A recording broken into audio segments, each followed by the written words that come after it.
ಆತ್ಮೀಯ H16 news ಅರ್ಥಾತ್ ಥೇ ಸೀತಾರಾಮ್ ನ್ಯೂಸದ ವೀಕ್ಷಕರೇ, ನಾನು ನಿಮ್ಮವ ಎಂ ಆಯುಧ ಮಲ್ಲಪ್ಪ ಜೊತೆ ಅವರು.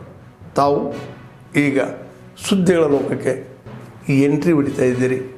ಈ ಸುದ್ದಿಗಳನ್ನು ಪ್ರತಿಯೊಂದು ನೋಡೋ ಜೊತೆಗೆ ನಿಮ್ಮ ಅಭಿಪ್ರಾಯಗಳನ್ನು ಹಂಚ್ತಾ ಇರಿ. ಯಾಕಂದರೆ ಈ ಸುದ್ದಿಗಳು ನಿಮಗಾಗಿ, ನಿಮ್ಮ ಬದುಕಿಗಾಗಿ, ನಿಮ್ಮ ವೈಚಾರಿಕೆಗಾಗಿ, ನಿಮ್ಮ ತಿಳುವಳಿಕೆಗಾಗಿಯೂ ನಿಮಗೂ ಗೊತ್ತು. ಜೊತೆಗೆ ನಮಗೂ ನಿಮ್ಮೊಂದಿಗೆ ಇದೊಂದು ಮಾತಾಡುವಂಥ ಜೊತೆಗೆ ಸುದ್ದಿಗಳನ್ನು ಬಿಡುವಂಥ ಕೆಲಸ. ಈ ಕೆಲಸದಲ್ಲಿ ನಾವು ನಿಮ್ಮೊಂದಿಗಿದ್ದೀವಿ ಅಂತ ಹೇಳ್ತಾ ನೋಡ್ತಾ ಇರಿ ಸುದ್ದಿಗಳನ್ನು.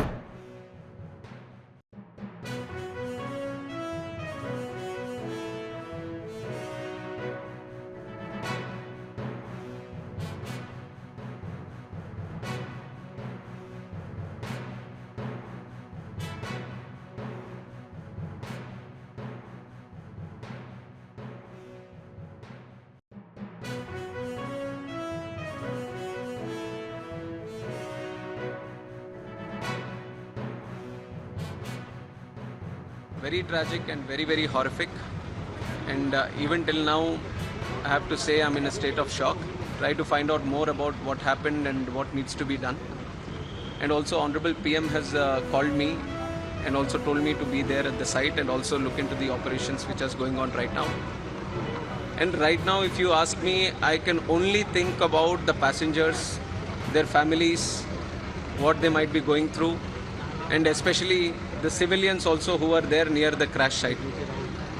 A lot of relief effort has been done already, right from Indian Army, NDRF, state police, medical departments, including aviation concerned departments.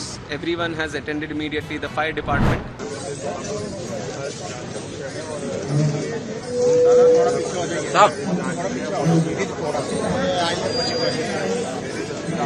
दादा पीछे हो जाओ थोड़ा सा. अरे यार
पूरा हो गया? कितना? नहीं, अभी कंप्लीट नहीं हुआ, ऑपरेशन कंटिन्यू है. अभी तक कितना कुछ बरामद हुआ है?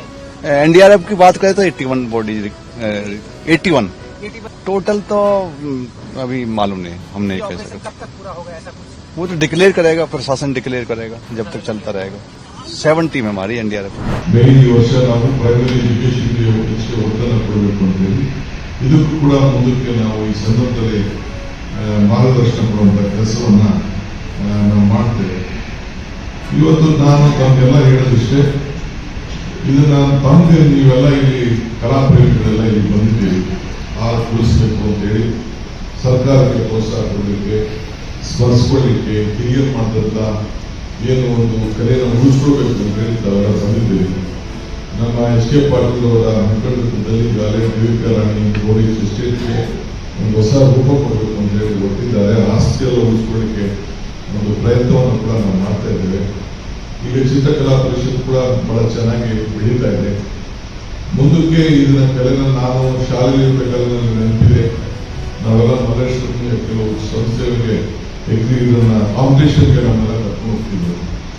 ಈಗೇನು ಇದೆಯೋ ಇಲ್ಲೋ ನನಗೆ ಗೊತ್ತಿಲ್ಲ, but I will take it decision as A Bengaluru district minister.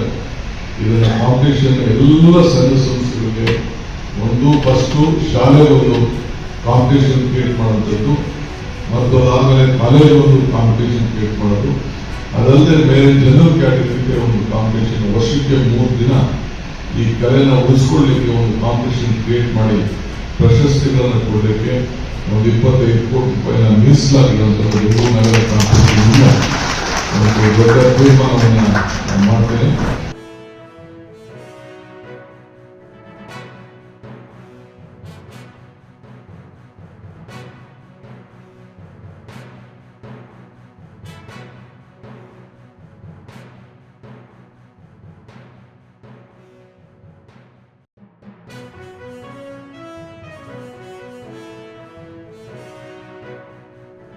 दस ही मिनटों में हादसे के भारत सरकार के पास सूचना पहुंची। तुरंत ही मैंने मुख्यमंत्री जी, यहाँ के गृह मंत्री, होम डिपार्टमेंट के control room, civil aviation department, civil aviation मंत्री, सभी से संपर्क किया। प्रधानमंत्री जी का भी तुरंत ही फोन आ गया और भारत सरकार और गुजरात सरकार के सभी डिपार्टमेंट एक साथ होकर राहत और बचाव कार्य में लगे। मैं घटना स्थान पर भी जाकर आया हूं। सारे यात्रियों के मृतदेह को बाहर निकालने का काम लगभग समाप्त हो चुका है। विदेश में जिनके परिजन हैं उनको सूचना देने की कार्यवाही समाप्त हो चुकी है और जैसे ही पहुंचते हैं उनके भी डीएनए सैंपल लिए जाएंगे और मृतदेहों की पहचान के लिए जितने मृतदेह मिले हैं इनके भी डीएनए सैंपल लेने की कार्यवाही समाप्त हो चुकी है। ಆದ್ಮೇಲೆ ಎಲ್ಲ ಸುದ್ದಿಗಳನ್ನು ನೋಡಿದ್ರಲ್ಲ, ಏನು ಅನಿಸ್ತು ನಿಮಗೆ? ಇದರಲ್ಲೇ ನಿಮ್ಗೆ ಲೈಕ್ ಆಗಿರ್ಬೋದು, ಡಿಸ್ಲೈಕು ಆಗಿರ್ಬೋದು, ಕಾಮೆಂಟ್ ಬೇಡಪ್ಪ ಅಂತೂ ಅನಿಸಿರ್ಬೋದು, ಕಾಮೆಂಟ್ ಮಾಡಬೇಕಪ್ಪ ಅನಿಸಿರ್ಬೋದು, ಶೇರ್ ಮಾಡಬಾರ್ದಪ್ಪ ಅನಿಸಿರ್ಬೋದು, ಅದು ಮಾಡಬೇಕು ಅನಿಸಿರ್ಬೋದು. ಏನಾದರೂ ಆಗಲಿ ಶೇರ್ ಮಾಡ್ತಾಯಿರಿ, ಈ ನ್ಯೂಸ್ಗಳನ್ನ ಹಂಚ್ತಾ ಇರಿ, ಜೊತೆಗೆ ಇದಕ್ಕೆ ಸಬ್ಸ್ಕ್ರೈಬ್ ಆಗ್ತಾಯಿರಿ ಅಂತ ಹೇಳ್ತಾ H16 ನ್ಯೂಸ್ ಅರ್ಥಾತ್ ಹೇ ಸೀತಾರಾಮ್, ಇದು ಸತ್ಯದ ಕೈಗೆ ನಡಿ. ವಂದನೆಗಳು.